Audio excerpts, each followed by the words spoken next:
The telegram arrived on a bitter October morning, its urgent words cutting through the autumn stillness like a blade through silk. Detective Marcus Blackwood set down his morning coffee, the steam curling upward as he read the message that would draw him into one of the most perplexing cases of his distinguished career. Mysterious death at Whitmore Auction House stop, need your expertise. Immediately stop circumstances, highly unusual, stop Inspector Carter. Blackwood's steel-gray eyes narrowed as he studied the telegram. Inspector Carter was not a man given to hyperbole, and the word mysterious from his lips carried weight. Within the hour, Blackwood and his assistant, Eleanor Hayes, were aboard the express train to Millbrook, Connecticut, where the prestigious Whitmore Auction House had hosted its most exclusive sale of the season. Eleanor, her auburn hair pinned neatly beneath a navy cloche hat, leaned forward as the countryside blurred past their window. "What do you suppose happened, Mr. Blackwood?" Inspector Carter's message was rather cryptic. Blackwood adjusted his gold pocket watch, a habit that betrayed his contemplative mood. "That, my dear Eleanor, is precisely what concerns me. Carter has seen enough death in his years to distinguish between the ordinary and the extraordinary. If he summons us, the circumstances are indeed unusual. The Whitmore Auction House stood like a monument to refined taste on Millbrook's tree-lined Main Street. Its Georgian facade, adorned with classical columns and brass fixtures, spoke of old money and older secrets." As their carriage approached, Blackwood noted the small crowd of onlookers being held at bay by uniformed officers. Inspector Carter emerged from the building's shadow, his weathered face bearing the strain of a sleepless night. At 35, Carter had earned his reputation through methodical police work, but the case before him had clearly tested his usual confidence. "Blackwood, thank God you've come," Carter said, clasping the detective's hand firmly. "Miss Hayes, always a pleasure. I'm afraid you'll find this case challenging." "Tell me what happened," Blackwood said, his voice carrying the authority that had made him legendary among New York's elite. Carter led them through the auction house's mahogany-paneled entrance hall, past oil paintings whose subjects seemed to watch their passage with knowing eyes. Yesterday evening, Whitmer's hosted their monthly high-end auction. Rare artifacts, paintings, jewelry, the usual fare for collectors with deep pockets. The victim is Harrison Crowley, 62 years old, one of their most valued clients. They paused before a cordoned-off area near the auction podium. Eleanor suppressed a shudder as she took in the scene. An ornate chair, upholstered in burgundy velvet, sat facing the auctioneer's platform. Yellow tape marked where Harrison Crowley had been found. He was discovered this morning by the cleaning staff. Carter continued, seated in that very chair, appearing for all the world as if he'd simply fallen asleep during the proceedings. Except, of course, that he was stone dead. Blackwood circled the chair, his keen eyes missing nothing. "'Cause of death? That's where it gets interesting. The coroner's preliminary examination suggests poison, but there are no obvious signs, no foam at the mouth, no discoloration, no apparent struggle. If not for the fact that he's not breathing, you'd swear the man was merely napping." Eleanor made notes in her leather-bound journal, her pen scratching softly against the paper. "Was Mr. Crowley alone when he was found?" "That's another peculiarity," Carter replied. The auction ended at 9 o'clock sharp. The staff began cleaning immediately afterward, but Crowley's body wasn't discovered until 7 this morning. Somehow he remained in that chair for nearly 10 hours without anyone noticing. Blackwood's eyebrows rose slightly. "Extraordinary. Who else was present at the auction?" Carter consulted his notebook. 7 other bidders plus the auction house staff. Everyone of note in the collecting world, it seems. There's Victoria Ashford owns half the galleries in Manhattan. Then we have Dr. Edmund Price, a professor of ancient artifacts from Yale. Margaret Sinclair, widow of the railroad magnate. James Kellerman, a dealer in rare manuscripts. Sarah Chen, who specializes in Asian antiquities. And finally, Robert Whitmore himself, who owns this establishment along with his business partner, Thomas Hartwell. Quite a distinguished gathering, Blackwood mused. What was being auctioned that drew such luminaries? Ah, now that's the crown jewel of peculiarity, Carter said, leading them toward a glass display case. The star lot was the Meridian Diamond. Eleanor gasped softly as her eyes fell upon the stone. Even in the subdued lighting, the diamond seemed to capture and amplify every ray of light, throwing prismatic rainbows across the walls. It was roughly the size of a robin's egg, cut in an unusual octagonal pattern that seemed to make it pulse with inner fire. Beautiful, she whispered, and cursed. According to legend, Blackwood observed dryly, I recall reading about it in the Archaeological Review. Said to bring misfortune to all who possess it. Carter nodded grimly. That's what makes this case so confounding. The auction was specifically for the Meridian Diamond, and the bidding was fierce. According to witnesses, it came down to a battle between Crowley and Dr. Price. The bidding reached astronomical levels, over $200,000. Who won? Eleanor asked. That's just it, nobody knows. The auctioneer, a man named Phillips, claims the bidding was interrupted by some commotion in the back of the room. When order was restored, they decided to postpone the final bid until this morning. The diamond was secured in the house, safe overnight. Blackwood studied the display case intently. And Mr. Crowley's death occurred sometime after the auction's postponement. So it appears. The last confirmed sighting was around 9:15, when the cleaning staff saw him still seated in his chair. They assumed he was waiting to speak with someone from the auction house. Have you questioned the other attendees? Carter's expression darkened. That's where things become even more complex. Due to a sudden snowstorm that moved in around midnight, all the out-of-town bidders were forced to remain at the Millbrook Inn overnight. They're essentially trapped here until the roads clear, which, according to the weather service, won't be until tomorrow at the earliest. Eleanor looked up from her notes. So we have all the suspects confined to a small area? Precisely. And each one of them had sufficient motive to want Harrison Crowley dead. Blackwood's eyes sharpened with interest. Do tell. Carter opened his notebook again. Dr. Price, it turns out, has been feuding with Crowley for years over various acquisitions. Price believes Crowley has been using his wealth to deprive museums and universities of important historical artifacts. Victoria Ashford had a very public falling out with Crowley last month when he outbid her for a Monet that she claimed had been promised to her privately. Margaret Sinclair, well, there are rumors that she and Crowley had a romantic entanglement that ended badly. And the others? James Kellerman accused Crowley of selling him a forged manuscript last year, nearly ruined Kellerman's reputation. Sarah Chun has been trying to repatriate certain Asian artifacts that Crowley acquired through questionable means. As for Whitmore and Hartwell, their auction house has been struggling financially, and Crowley had been pressuring them to sell certain pieces from their personal collection to cover debts. Eleanor whistled softly. That's quite a collection of motives. Indeed, Blackwood agreed. Greed, revenge, passion, and desperation, the classic quartet of murder. But the method troubles me. Poison suggests premeditation, yet the circumstances seem almost theatrical. How do you mean? Carter asked. Blackwood gestured toward the chair.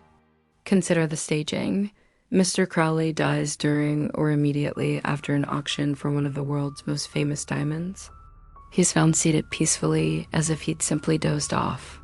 The weather conveniently traps all suspects in the immediate area. It's almost too perfect, like a scene from a detective novel. Carter frowned. You think the killer is deliberately creating a puzzle? Perhaps. Or perhaps they're cleverer than we initially assumed. Blackwood turned to Eleanor. I want you to visit the inn and speak with the guests. Get their statements, but more importantly, observe their behavior. People often reveal more through what they don't say than what they do. Of course. Mr. Blackwood, anything specific I should look for? Nervousness that seems disproportionate to the situation. Excessive concern about when the roads will be cleared. And pay attention to their relationships with each other. Murder often springs from tangled human connections. As Eleanor departed for the inn, Blackwood and Carter began a methodical examination of the crime scene. The auction house, with its labyrinth of display rooms and storage areas, offered numerous opportunities for secret meetings or concealed evidence. The killer had to have administered the poison during the auction itself, Carter observed as they walked through the building. There's no other window of opportunity that makes sense. Perhaps, Blackwood replied, but his tone suggested doubt. Tell me about the auction itself. Was there anything unusual in the proceedings? Carter consulted his notes again. According to Phillips, the auctioneer, everything proceeded normally until the final lot, the diamond. The bidding was intense, as I mentioned, but then someone in the back of the room knocked over a display case. China everywhere, quite a commotion. Phillips suspended the bidding temporarily. Who caused the disturbance? That's unclear. The lighting in the back of the room is poor, and everyone was focused on the front.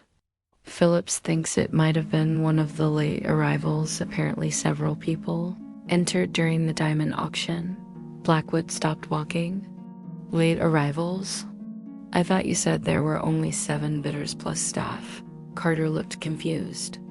Well, yes, but Phillips mentioned that some people came in during the final lot.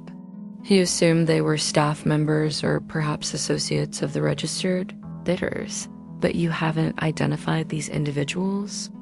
I know. I assumed Phillips was mistaken. The guest list was quite specific. Blackwood's expression grew stern.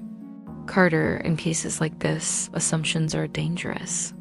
We must speak with Phillips immediately. They found the auctioneer in the building's small office, a nervous man in his 50s with thinning hair and wire-rimmed spectacles. Phillips wrung his hands as he recounted the previous evening's events. It was most unusual, he said, his voice trembling slightly.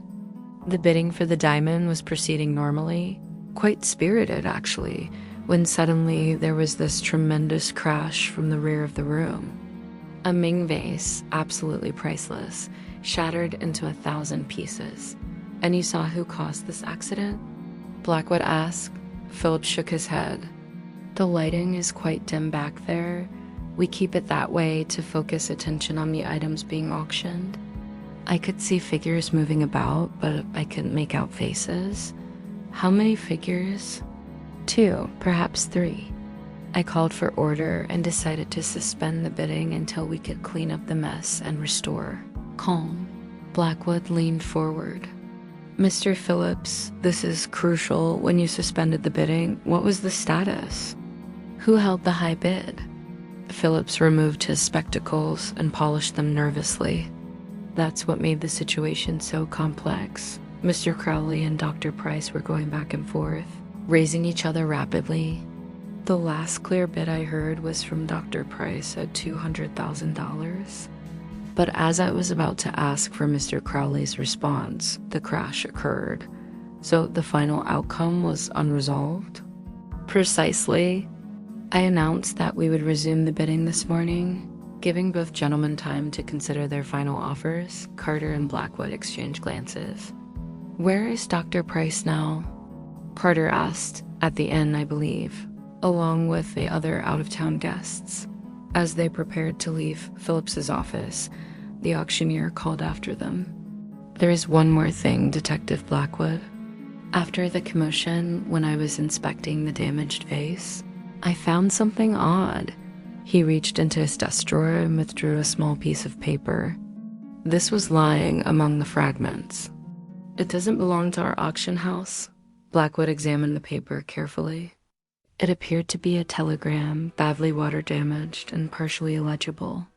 He could make out only a few words. ... midnight ... diamond. Plan proceeds ... most intriguing, he murmured. Mr. Phillips, I'm confiscating this as evidence. Please don't mention it to anyone else. Outside the auction house, Carter voiced the question that had been troubling him. Blackwood, if the bidding was interrupted before completion, why would someone kill Crowley? The diamond wasn't actually sold. An excellent point, Blackwood replied, his breath forming clouds in the cold air.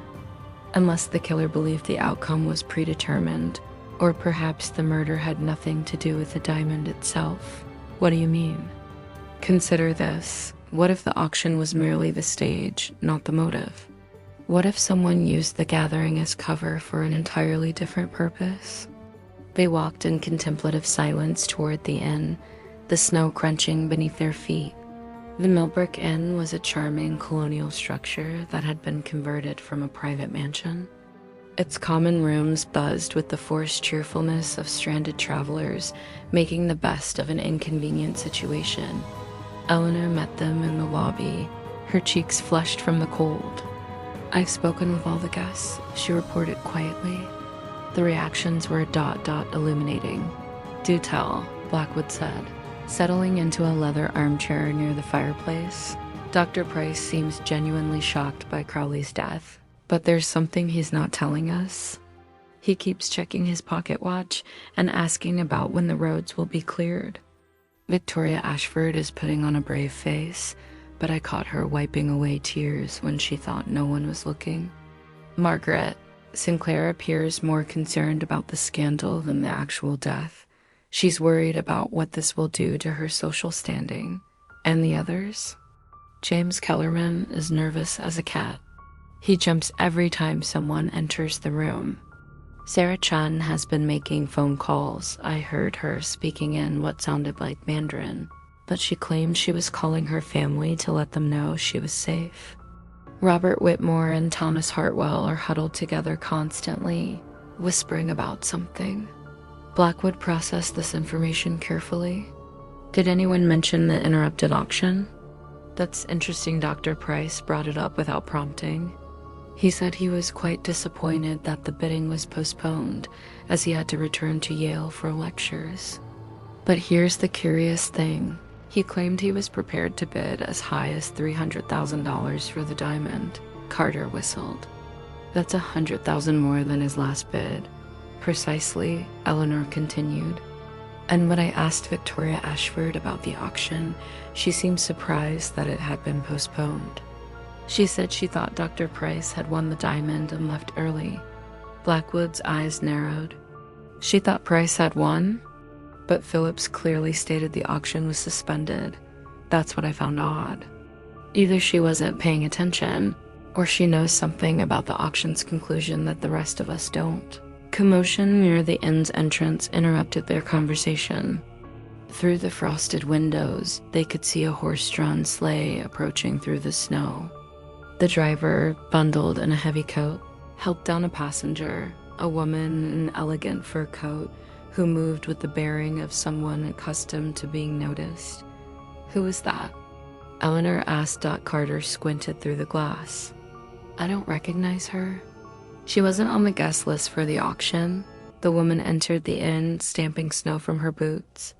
She was perhaps 40 years old, strikingly beautiful despite the harsh weather's effects on her complexion.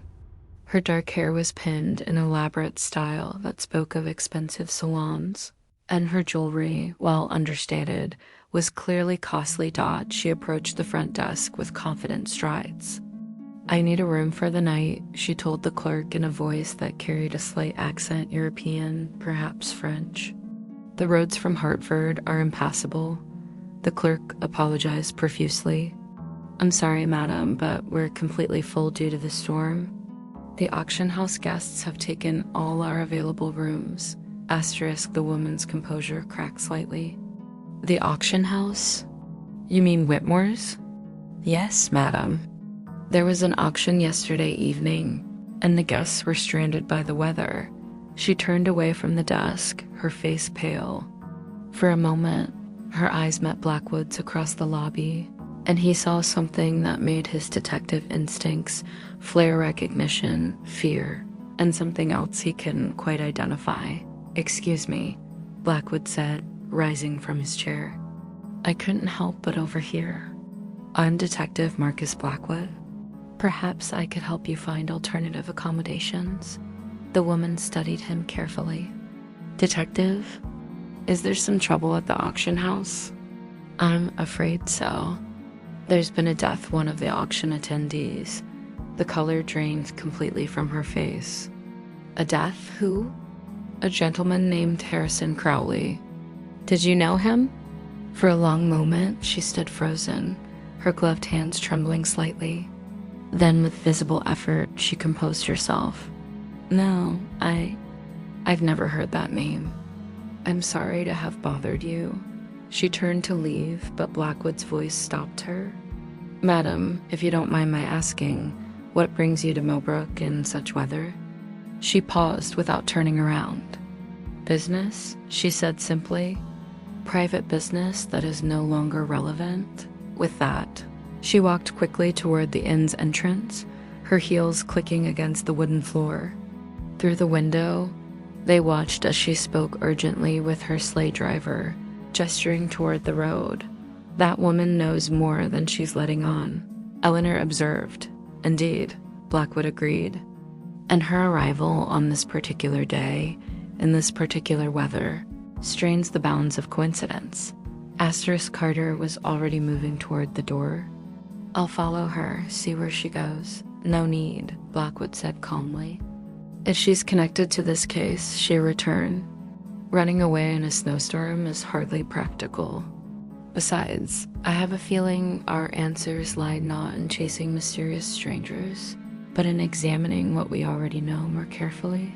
Asterisk, he turned to Eleanor. "I want you to return to the auction house and examine that Ming vase that was broken. Look for anything unusual, tool marks, substances, anything that might explain why someone would deliberately destroy it. You think it was intentional?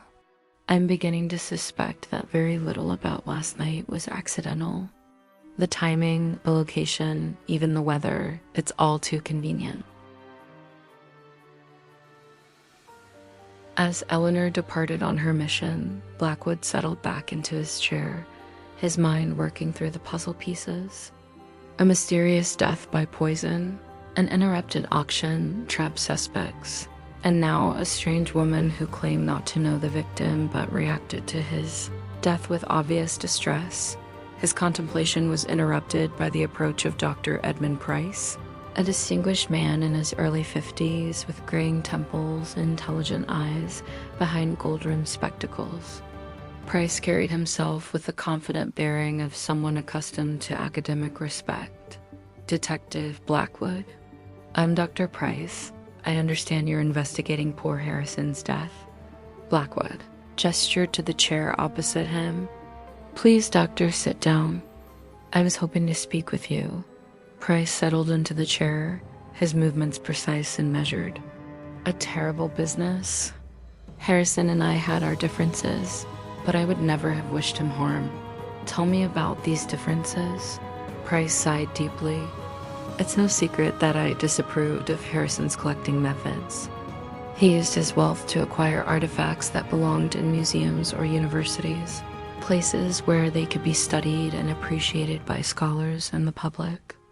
Instead, they disappeared into his private collection, sometimes never to be seen again. That must have been frustrating for someone in your profession. More than frustrating, it was professionally devastating.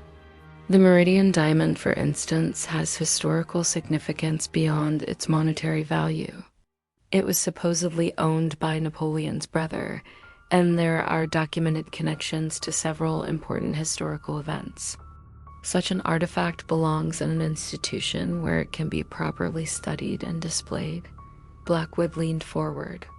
"You were quite determined to acquire it yesterday evening." "Yes, and I was prepared to bid whatever was necessary. My university had arranged special funding specifically for this purchase, even up to $300,000. Price's expression shifted slightly. "You've been thorough in your investigation, detective?" "Yes, I had authorization to go that high if necessary, but The auction was interrupted before you could make that bid. Unfortunately, yes. Some clumsy person knocked over that beautiful Ming vase. Such a shame, it was probably worth more than the diamond itself. Dr. Price, I must ask, where were you immediately after the auction was suspended? I remained in my seat for a while, hoping they might resume the bidding quickly. When it became clear that wouldn't happen, I went to speak with Phillips about the morning's arrangements. Then I returned to the inn. Did you notice Mr. Crowley during this time? Price paused, his fingers drumming against the arm of his chair. Now that you mention it, yes. He was still in his seat when I left, around 9:30. He appeared to be ... thinking. You know how Harrison was? He never made impulsive decisions, especially when large sums of money were involved. Did he seem unwell in any way? Not that I noticed. Although, to be honest, Harrison always looked a bit tired. The stress of managing such an extensive collection, I suppose.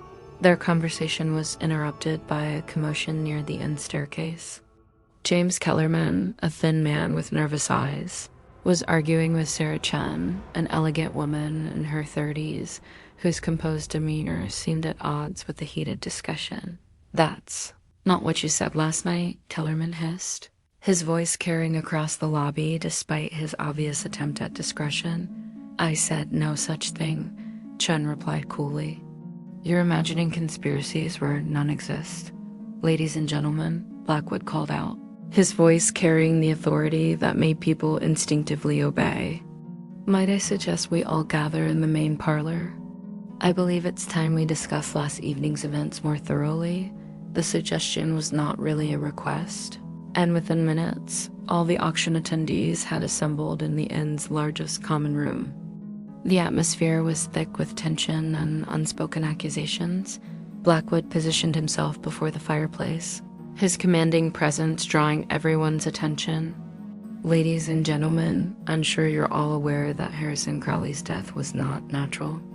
Preliminary evidence suggests he was poisoned, which means one of you is a murderer.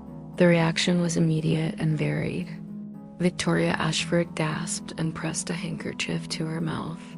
Margaret Sinclair's face went white, while Robert Whitmore and Thomas Hartwell exchanged worried glances. James Kellerman's hands began to shake visibly. Detective, Dr. Price interrupted. Surely you can't suspect all of us? Some of us barely knew Harrison.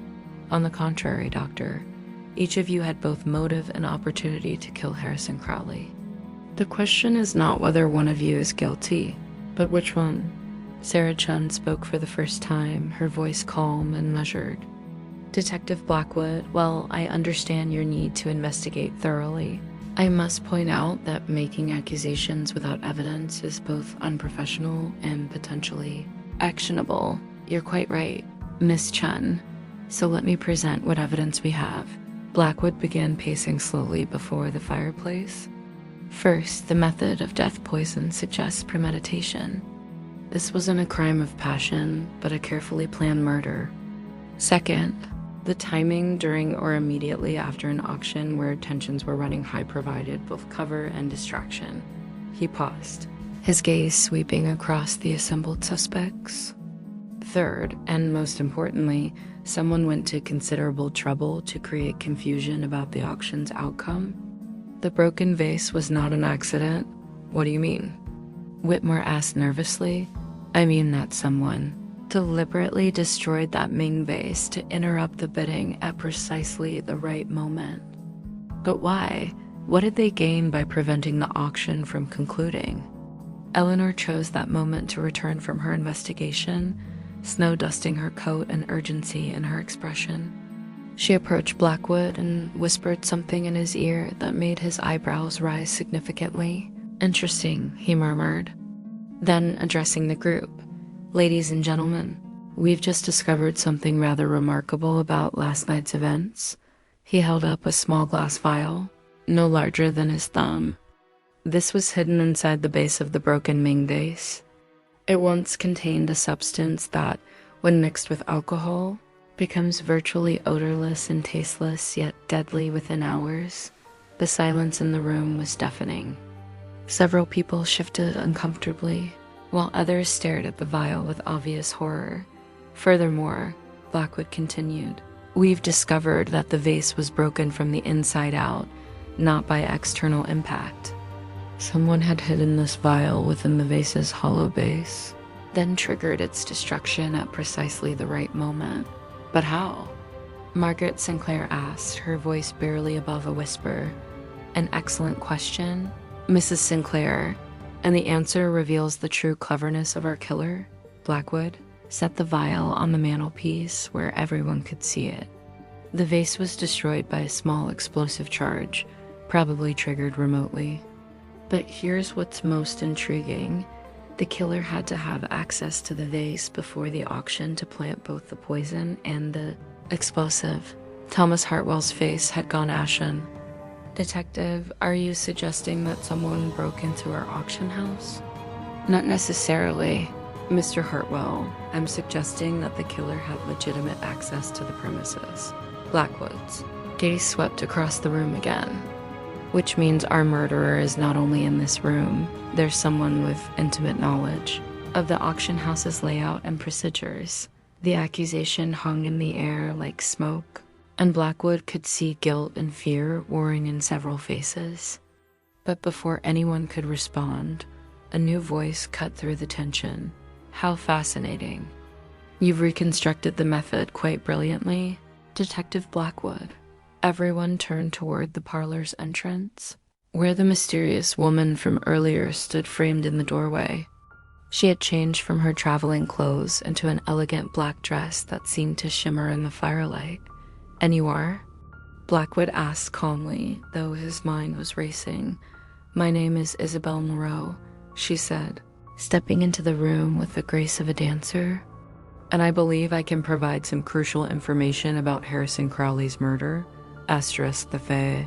Silence that followed Isabel Moreau's entrance was electric with tension. Her dramatic appearance had shifted the atmosphere in the parlor from nervous anxiety to something approaching dread. Blackwood studied her carefully, noting the way her eyes swept across the assembled suspects with what seemed like recognition.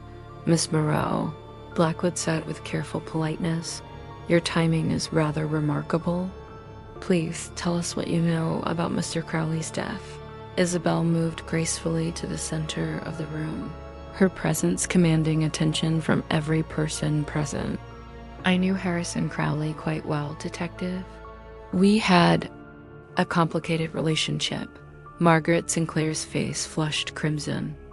"What do you mean by complicated?" "Nothing that would concern you, Mrs. Sinclair," Isabel replied coolly. "Though I'm surprised to see you here. Harrison mentioned you'd been quite persistent in your attempts to rekindle your friendship." The barb hit its mark. Margaret's composure cracked visibly, and she clutched her pearls with trembling fingers. "How dare you? Harrison and I were merely acquaintances. Were you indeed?" Isabel's smile was sharp as winter steel.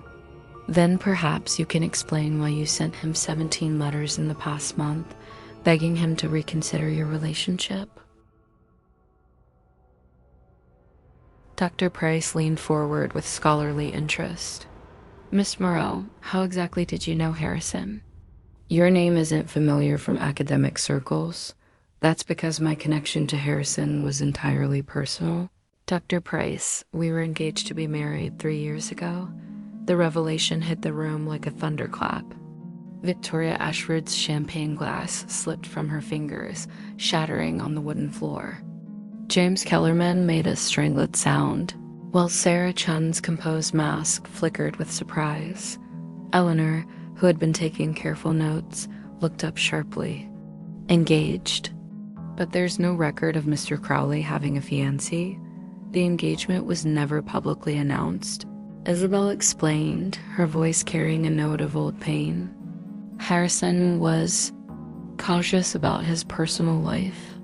He believed his wealth made him a target for fortune hunters." Blackwood's detective instincts were fully engaged now. "What ended the engagement, Miss Moreau?" Isabel's composure wavered slightly. I discovered that Harrison had been deceiving me about certain aspects of his collecting activities. Some of his acquisitions were questionable in their provenance. You mean stolen? Carter interjected bluntly. I mean acquired through methods that would not bear close scrutiny, Inspector. When I confronted Harrison about this, he became defensive and accused me of being naive about the realities of high-end collecting. Sarah, Chun's voice cut through the tension like silk. Miss Moreau, are you suggesting that Harrison Crowley was involved in the illegal antiquities trade? I'm suggesting that Harrison's passion for collecting occasionally overcame his ethical boundaries. Isabel's gaze settled on Sarah with particular intensity. I believe you know something about that, Miss Chun. Sarah's composure finally cracked. I don't know what you're implying, don't you? Harrison told me about your attempts to pressure him into returning certain Chinese artifacts, pieces that your government claims were illegally exported. The accusation hung in the air like smoke. Sarah's face had gone pale, but her voice remained steady. My interest in those artifacts is purely professional, Miss Moreau. I'm a legitimate dealer, not some government agent. Of course you are, Isabel replied with obvious skepticism. Blackwood raised his hand for silence. Ladies and gentlemen, while these revelations are fascinating, they don't explain how Miss Moreau came to be in Millbrook today in the middle of a snowstorm, claiming to have crucial information about a murder she supposedly just learned about. Isabel's eyes met his with what might have been respect. You're quite right, Detective. I came here because Harrison had written to me 2 weeks ago, asking me to meet him at the auction. He said he'd discovered something about the Meridian Diamond that I needed to know. What sort of discovery? Eleanor asked. He didn't specify in his letter, but he seemed frightened. That was unlike Harrison. He was usually fearlessly confident, especially when it came to his collecting. Robert Whitmore, who had been silent until now, cleared his throat nervously. Miss Moreau, did Harrison mention any concerns about the auction itself? Not the auction specifically, but he did express worry about some of his recent business associates. He felt someone had been watching him, following his movements. Thomas Hartwell shifted uncomfortably in his chair. That sounds rather paranoid. Does it, Mr. Hartwell? Isabel's gaze fixed on him with laser intensity. Or does it sound like a man who had discovered something dangerous about people he trusted? Blackwood was beginning to see connections forming in the web of relationships and motives. Miss Moreau, in Harrison's letter, did he mention any specific names? Anyone he suspected of watching him? He mentioned several people, actually. She reached into her purse and withdrew a folded letter. I brought his correspondence with me, thinking it might be relevant. Blackwood accepted the letter and read it silently, his expression growing increasingly grave. Eleanor noticed the change immediately. Mr. Blackwood? What does it say? It's quite illuminating, he replied carefully. Harrison Crowley believed that someone in his collecting circle was involved in a forgery operation. He'd identified several suspicious transactions and was planning to expose the guilty parties after the auction. The revelation sent another wave of tension through the room. James Kellerman's face had gone white as parchment, while Dr. Price appeared genuinely shocked. Forgeries? Victoria Ashford's voice was barely a whisper. Harrison dealt in forgeries. Not dealt in, Blackwood corrected. He'd discovered them. According to this letter, he'd identified a sophisticated operation that was replacing genuine artifacts with high-quality fakes, then selling the originals on the black market. Sarah Chun stood abruptly. Detective, I must protest. These accusations are becoming increasingly wild and unsubstantiated. Are they, Miss Chun? Blackwood's voice carried a new edge. Because Harrison's letter specifically mentions concerns about several recent Asian antiquities transactions, I won't stand here and be slandered by a dead man's paranoid fantasies. Sarah declared, moving toward the door, I'm afraid I must insist that you remain. Miss Chun, Inspector Carter said firmly, positioning himself to block her exit. No one leaves until this matter is resolved. The standoff lasted several tense seconds before Sarah reluctantly returned to her seat, her composure finally showing significant cracks. Blackwood continued studying Harrison's letter. There's something else interesting here. Harrison mentions planning to test the authenticity of the Meridian Diamond itself during the auction. Test it? Dr. Price asked. How? He'd arranged to have a discreet X-ray analysis performed on the stone during the viewing period. Apparently, he had developed doubts about its provenance. Robert Whitmore's face went ashen. Detective, I assure you that all our auction items are thoroughly authenticated before sale. I'm sure they are, Mr. Whitmore, but according to Harrison's letter, he'd discovered discrepancies in the diamond's documentation. He believed it might be a reproduction. Thomas Hartwell shot to his feet, his composure finally breaking. That's impossible. The Meridian Diamond has been in secure storage for months. No one could have switched it, couldn't they? Blackwood's gaze fixed on Hartwell with predatory intensity. Someone with access to your storage facility certainly could. You're suggesting that someone at our auction house? I'm suggesting that Harrison Crowley's murder was committed to prevent him from exposing a fraud that would have destroyed reputations and cost millions of dollars. Eleanor had been quietly observing the suspect's reactions. Mr. Blackwood, there's something I noticed earlier that might be relevant. Yes. When I examined the broken main vase, I found traces of a substance that shouldn't have been there, microscopic gold particles, as if someone had been handling gold objects before touching the vase. Blackwood's eyebrows rose. Gold particles? That's very interesting, Eleanor. Did you notice anything else? The explosive device was quite sophisticated, not something an amateur could construct. It required knowledge of both chemistry and electronics. Dr. Price frowned. Are you suggesting that the killer has technical expertise? I'm suggesting that this murder required careful planning and specialized knowledge, Blackwood replied. The poison, the remote trigger, the timing, it all points to someone with considerable resources and skills. James Kellerman, who had been growing increasingly agitated, suddenly burst out. This is madness. You're all talking about forgeries and explosives and conspiracies, but Harrison Crowley was a greedy old man who made enemies everywhere he went. Maybe one of us finally snapped. The outburst drew everyone's attention to Kellerman's trembling form. His nervous energy had reached a breaking point, and sweat beaded on his forehead despite the room's comfortable temperature. Mr. Kellerman, Blackwood said gently, you seem particularly distressed. Is there something you'd like to tell us? I know, this whole situation is horrible. Harrison ruined my reputation with that forged manuscript business. And now everyone will think I killed him for revenge. Did you? Carter asked bluntly. No, of course not. I may have hated the man, but I'm not a murderer. Victoria Ashford spoke up suddenly. James, you were acting strangely during the auction. You kept checking your watch and looking toward the back of the room. I was nervous about the bidding.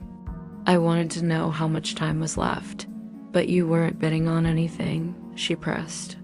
You said yourself you couldn't afford the diamond. Kellerman's protest became more frantic. I was just curious. There's no law against attending an auction. Isabel, who had been listening to this exchange with keen interest, stepped forward. Mr. Kellerman, in Harrison's letter, he mentions a manuscript dealer who'd been pressuring him to authenticate questionable documents. Would that be you? I never pressured him. He sold me that forged manuscript knowingly, then claimed ignorance when experts questioned its authenticity.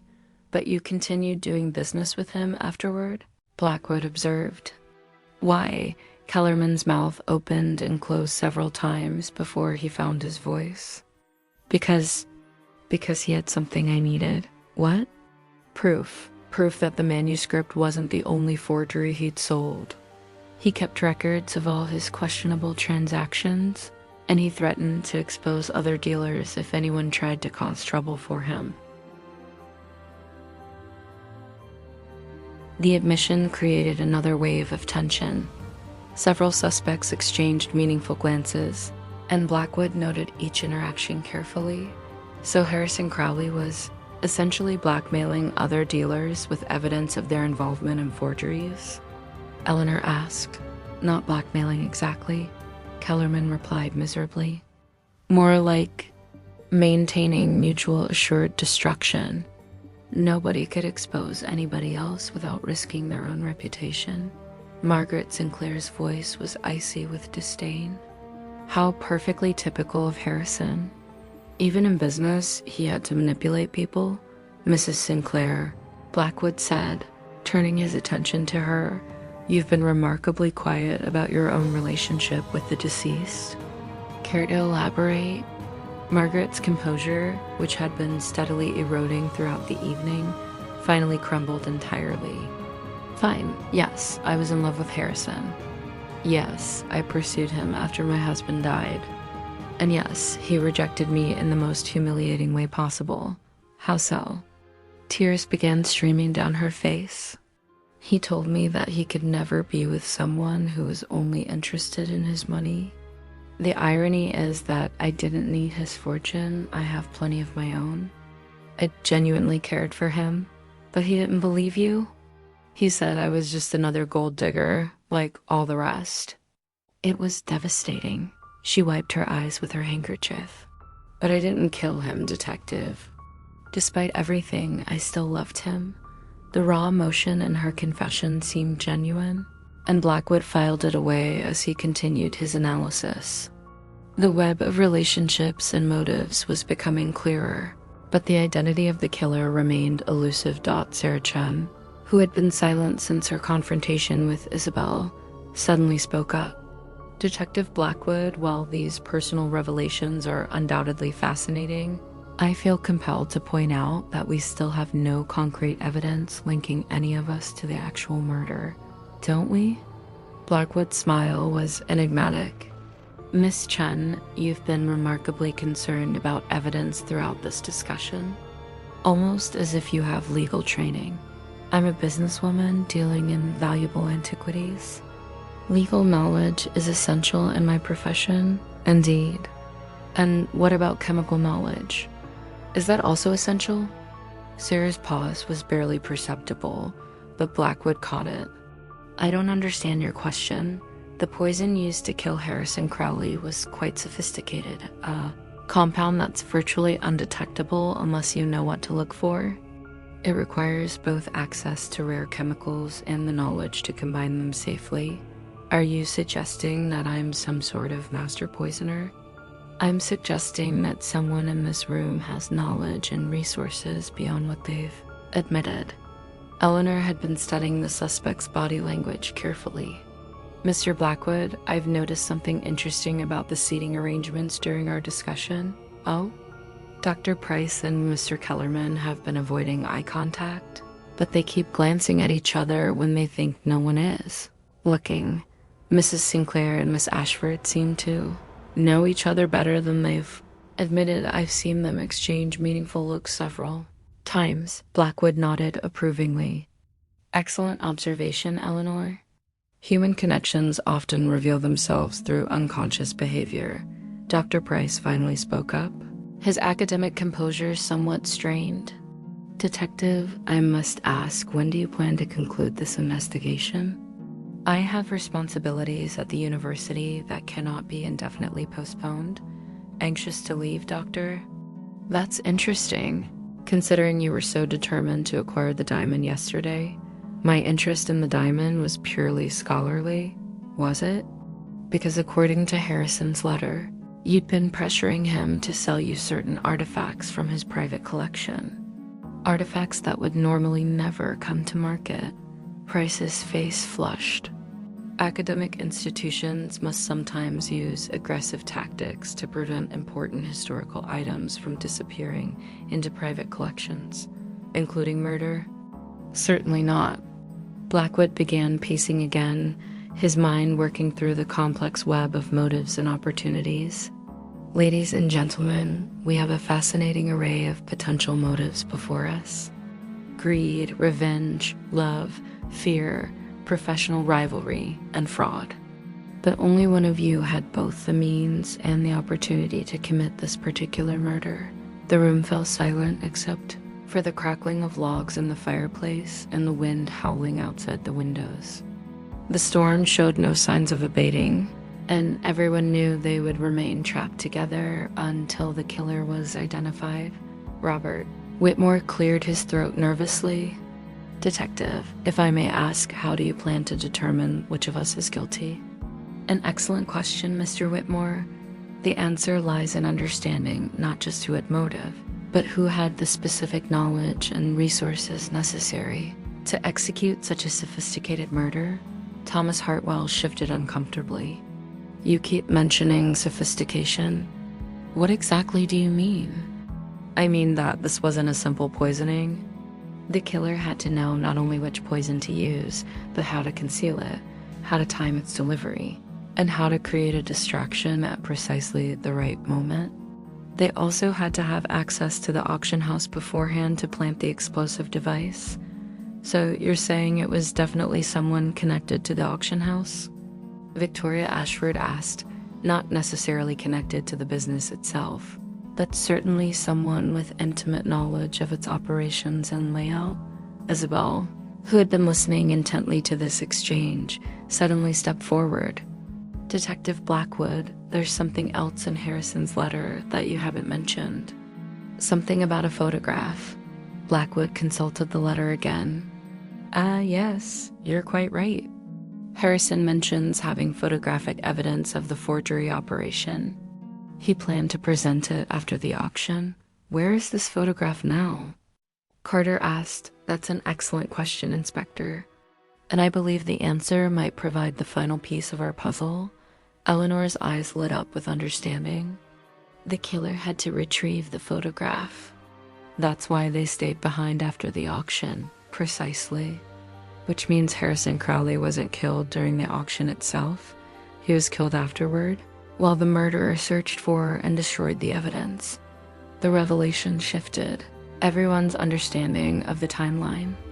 If Harrison had been killed after the auction, it opened up new possibilities for both motive and opportunity. But wait, Margaret Sinclair protested. If Harrison was killed after the auction, how do we know when the poison was administered? Blackwood's smile was triumphant. Because Mrs. Sinclair, the poison wasn't administered at all, not in the traditional sense. Our killer used a much more clever method. Asterisk, the tension in the parlor had reached a breaking point.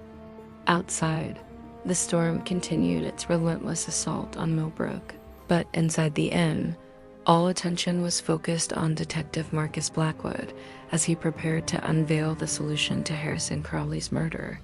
Ladies and gentlemen, Blackwood began, his voice carrying the weight of absolute authority. Before I reveal the identity of our killer, I must first explain the true nature of this crime. What we're dealing with here isn't simply murder. It's the culmination of an elaborate scheme involving forgery, blackmail, and betrayal that has been years in the making. Eleanor positioned herself near the door, her notebook ready to record the final revelations.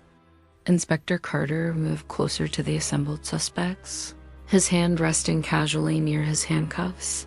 Key to understanding this murder lies in recognizing that Harrison Crowley was not killed for any of the obvious motives we've discussed, not for love, not for revenge, and not even for greed. He was killed because he had uncovered a conspiracy so vast and profitable that exposure would have meant financial ruin for several people in this room. Blackwood moved to the center of the parlor, his keen eyes studying each face in turn.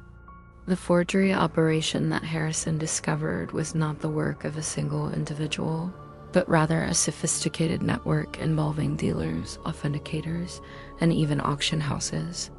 The beauty of the scheme was its simplicity: replace genuine artifacts with perfect replicas, sell the originals privately, and maintain the reproductions in public collections where they would rarely be subjected to rigorous testing. James Kellerman's face had gone pale. "Detective, surely you're not suggesting—" "I'm suggesting nothing. Mr. Kellerman, I'm stating facts." Blackwood's voice cut through the interruption like a blade.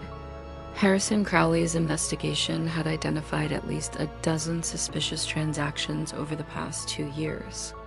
More importantly, he had discovered that the network's operations were about to expand dramatically with the sale of the Meridian Diamond. Dr. Price leaned forward, his academic curiosity overriding his obvious nervousness. "Are you saying the diamond itself is a forgery?" "Not exactly, Doctor. The diamond is genuine, but it's not the Meridian Diamond. It's a different stone entirely, one that was stolen from a private collection in Geneva 3 years ago. The real Meridian Diamond disappeared decades ago and has never been recovered."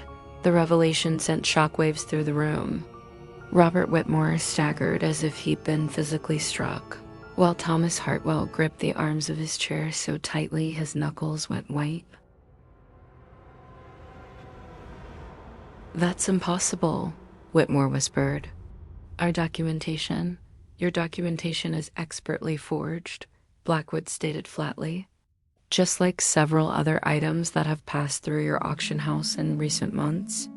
The question is whether you were complicit in the fraud or merely convenient dupes." Isabel Moreau spoke up, her voice steady despite the gravity of the situation.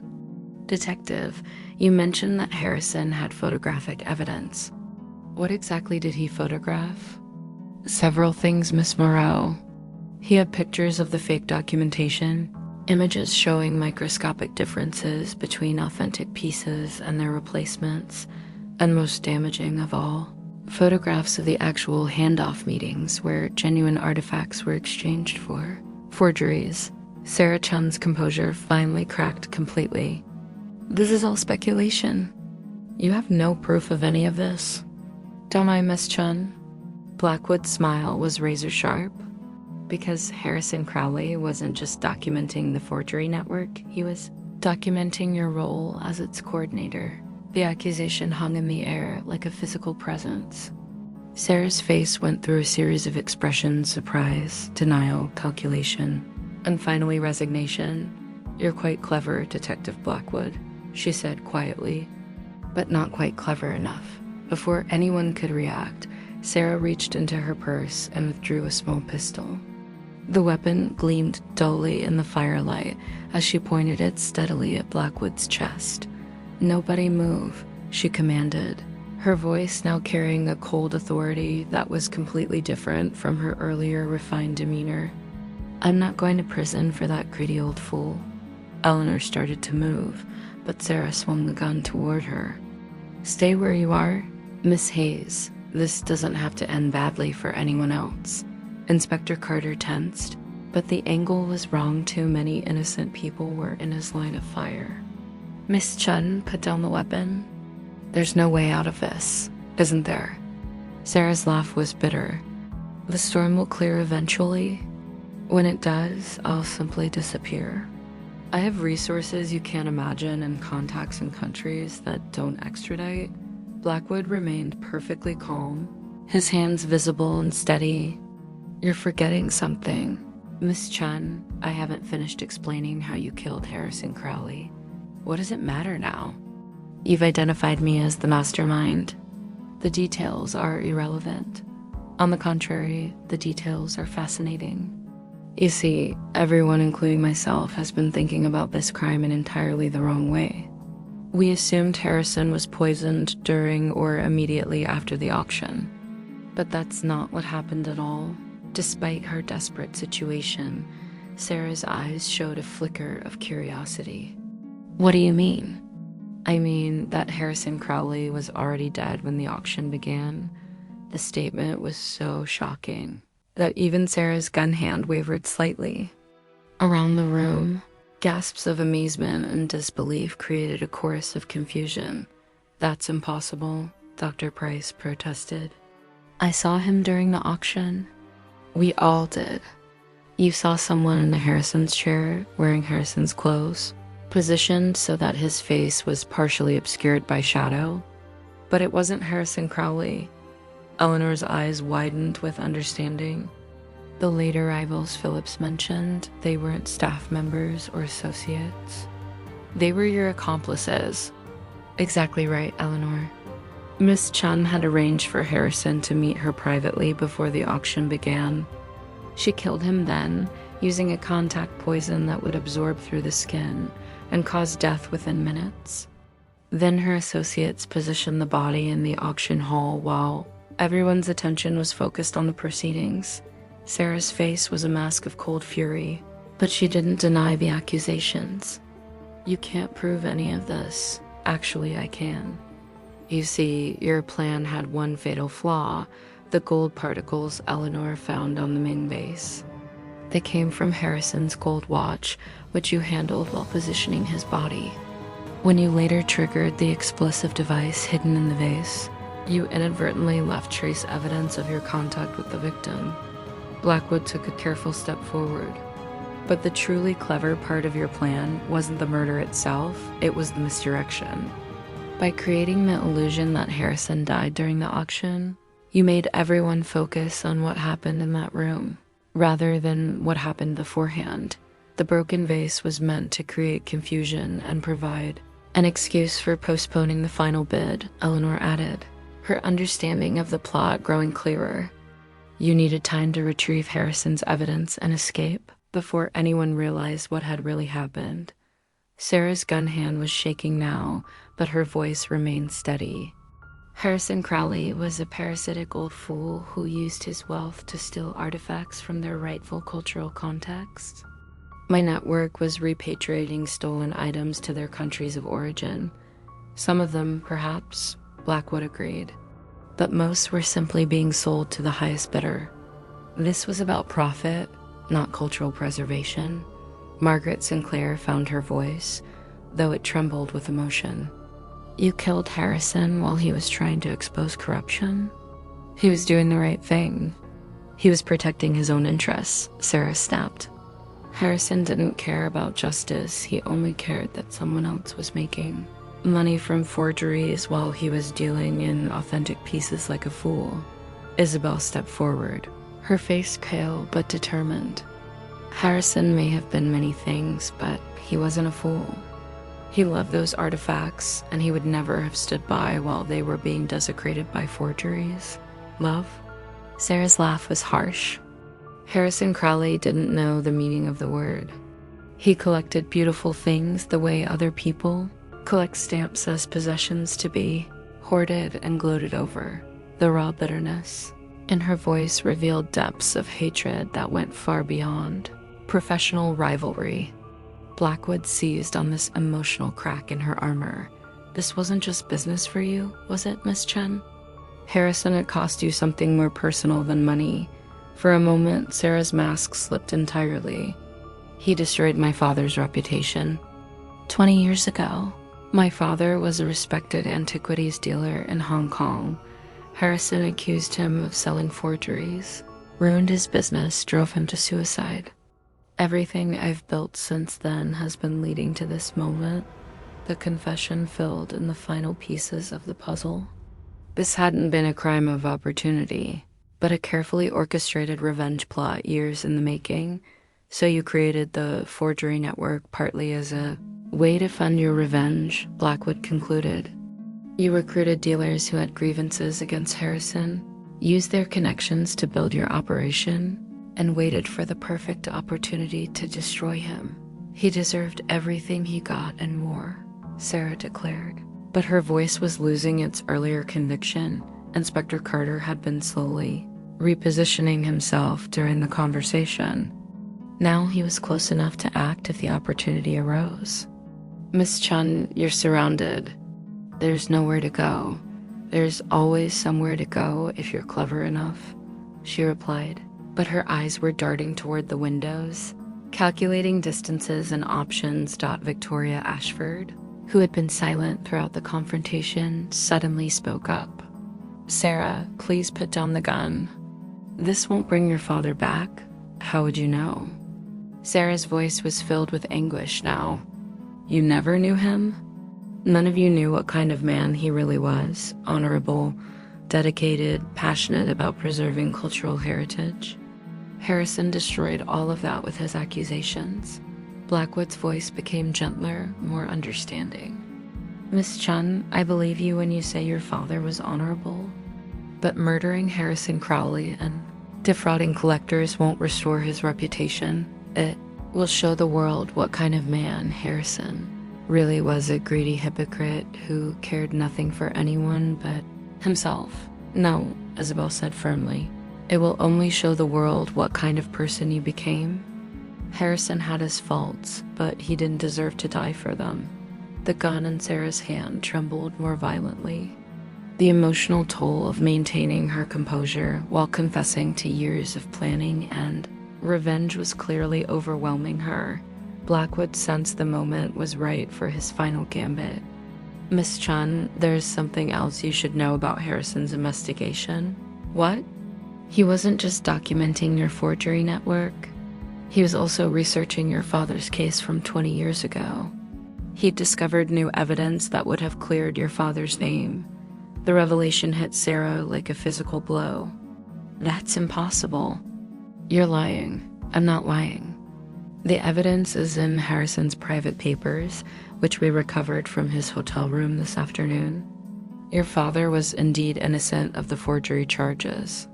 Harrison had recently learned that the accusations were based on false information provided by a rival dealer who wanted to eliminate competition. Sarah's face went white, and the gun wavered dangerously.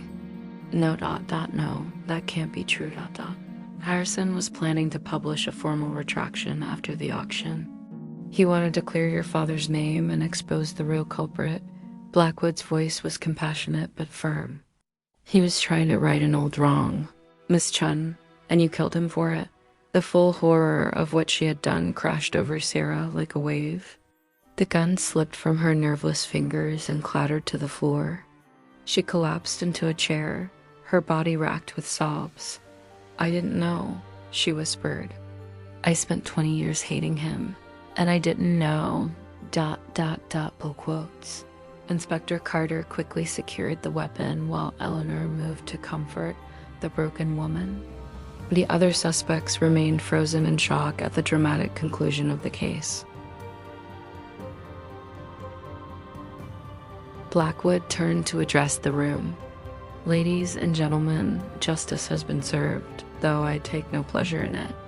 Miss Chun's actions were inexcusable, but they were born from a pain Harrison Crowley himself had inadvertently caused through his earlier mistakes. Robert Whitmore found his voice first. Detective, what about our auction house? Are we facing charges? That will depend on the extent of your knowledge and involvement in the forgery network. I suspect you and Mr. Hartwell were victims rather than perpetrators, but a full investigation will be necessary. Thomas Hartwell nodded numbly. We'll cooperate fully. If our reputation can be salvaged at all, it will only be through complete transparency. Dr. Price approached Blackwood with obvious relief.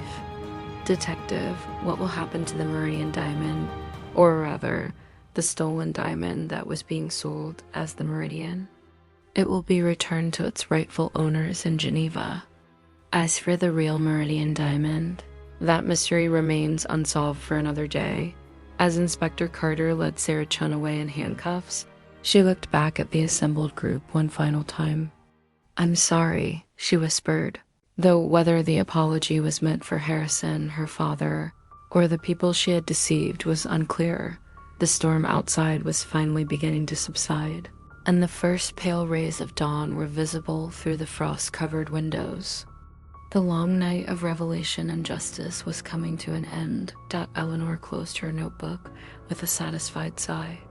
Mr. Blackwood, how did you know about Harrison's research into Sarah's father? Blackwood's smile was enigmatic. I didn't know, my dear Eleanor, but I suspected that someone planning such an elaborate revenge would have missed crucial details in their obsession with hatred. The tragedy is that if Miss Chun had simply confronted Harrison about her father's case, she would have learned the truth without anyone dying. Isabel Morel gathered her coat, preparing to leave now that the roads would soon be passable. Detective Blackwood, thank you for finding Harrison's killer. Despite everything, he deserved justice. Everyone deserves justice, Miss Morel. The challenge is ensuring that our pursuit of it doesn't make us lose our humanity in the process. As the various suspects and witnesses began to disperse, preparing to return to their interrupted lives, Blackwood reflected on the complex web of human motivations that had led to this tragic conclusion. Greed, love, revenge, and misunderstanding had all played their parts. But at the center of it all was a young woman's 20-year quest for justice based on a fundamental misunderstanding of the truth. The collector's last bid had indeed been Harrison Crowley's final option, but the price paid was far higher than anyone could have imagined. As the sun rose over Millbrook, Connecticut, it illuminated not just the end of a storm, but the end of a case that would be remembered as one of Marcus Blackwood's most challenging and heartbreaking investigations. Eleanor gathered their materials as they prepared to depart. Mr. Blackwood, do you think Sarah Chen will find peace now that she knows the truth? Blackwood adjusted his gold pocket watch, a gesture that had become familiar to Eleanor over their years of working together. Peace is not something that can be given, my dear Eleanor. It must be earned through accepting responsibility for our actions and finding ways to make amends. Miss Chen has a long journey ahead of her, and the forgery network will be thoroughly dismantled. Inspector, Carter's investigation will likely uncover dozens of fraudulent transactions and result in numerous additional arrests. The art world will be shaken, but ultimately stronger for having purged itself of this corruption. As their carriage pulled away from the Millbrook Inn, Blackwood took one last look at the scene of their investigation. The Whitmore auction house stood silent in the morning light, its elegant facade hiding the dark secrets that had been exposed over the past day and night. Where to next, Mr. Blackwood? Eleanor asked as they settled in for the journey back to New York. Home, I think, he replied thoughtfully. This case has reminded me that even the most carefully constructed puzzles can have solutions that bring sorrow rather than satisfaction. Sometimes the greatest detective work lies not in solving mysteries, but in preventing the tragedies that create them. The train that would carry them back to the city was waiting at the Millbrook station, its steam rising in the cold morning air like the ghosts of secrets finally laid to rest. As they boarded, Blackwood couldn't shake the feeling that Sarah Chen's story was a cautionary tale about the dangers of letting hatred consume one's life. Justice had been served, the guilty had been punished, and the truth had been revealed. But as Marcus Blackwood had learned over his many years as a detective, sometimes the most profound mysteries were not about who committed a crime, but about why good people chose to become criminals. The case of the collector's last bid was closed, but its lessons would linger long after the headlines faded and the courtroom drama concluded. In the end, it had been a story not just about murder and forgery, but about the destructive power of unresolved grief and the tragic consequences of acting on incomplete information. As their train pulled away from Millbrook, carrying them back to the familiar rhythms of city life, Detective Marcus Blackwood made a silent promise to himself. In future cases, he would remember Sarah Chen's story and work not just to solve crimes, but to understand the human hearts that had been broken enough to commit them.